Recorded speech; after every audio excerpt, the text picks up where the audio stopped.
మన ప్రభువును ప్రియరక్షకుడునైన యేసుక్రీస్తు శక్తిగల నామంలో మీ అందరికీ శుభములు. ప్రియమైన దేవుని బిడ్డలారా, మరి దేవుడు మరొక వాగ్దానం మన బ్రతుకుల్లో అనుగ్రహిస్తున్నాడండి. ఎఫెసీయులకు రాసిన పత్రిక 6వ అధ్యాయము 2-3 వచనములు. నీకు మేలు కలుగునట్లు నీ తండ్రిని నీ తల్లిని సన్మానించుము, అప్పుడు నీవు భూమి మీద దీర్ఘాయుష్మంతుడు అగుదువు.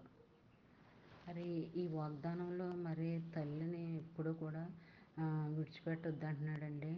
తల్లిని అగౌరవపరిచి మాట్లాడొద్దు అంటున్నాడు.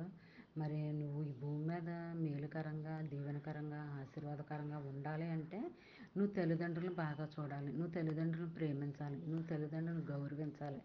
మరి ఆశీర్వాదాలతో కూడిన ఆశీర్వచనాలు మరి ఎలాగ వస్తాయి అనుకుంటున్నారు?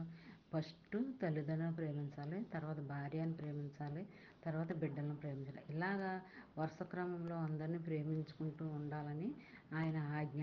మరి అప్పుడు ఇవన్నీ చేసిన తర్వాత అప్పుడు నువ్వు భూమి మీద దీర్ఘాయుష్మంతుడుగా ఉంటావని దేవుడు మాటిస్తున్నాడండి. మరి ఎప్పుడైతే నువ్వు తల్లిదండ్రులు అగౌరవపరిచి మాట్లాడతావో ఇప్పుడు శాపం మీదకు తెచ్చుకుంటావు. అలాంటి శాపం మరి దేవుడిచ్చిన ఆయుష్కాలం అంతట్లో కూడా నువ్వు శాపం నీ మీదకి రాకుండా నీ తల్లిని నీ తండ్రిని కూడా గౌరవించాలి, ప్రేమించాలి. ఓకే. మరి ఈ చిన్న వాగ్దానం ప్రతి ఒక్కరికి షేర్ చేయండి. అలా చేయడం వల్ల చదివిన వారు దీవించబడతారు, పంపించిన వారు దీవించబడతారు. ప్రతి ఒక్కరికి పంపాలి. ఎందుకంటే దేవుని మాటలు కొంతకాలానికి కరువైపోతాయండి. మరి అలాంటప్పుడు దేవుని వాక్యం మైండ్లోనే పెట్టుకొని ఉంచుకోవాలి. మరి దేవుని మాటలు నీ గుండె గదుల్లో ఉండాలి, నీ మెదడులో మరి దేవుడు ఉండాలి, నీ గృహంలో ప్రార్థన ఉండాలి.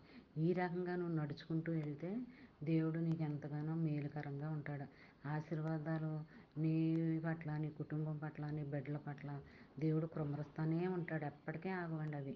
మరి అలాగా ఉండాలని దేవుడు కోరుకుంటున్నాడు ప్రతి ఒక్కరిని.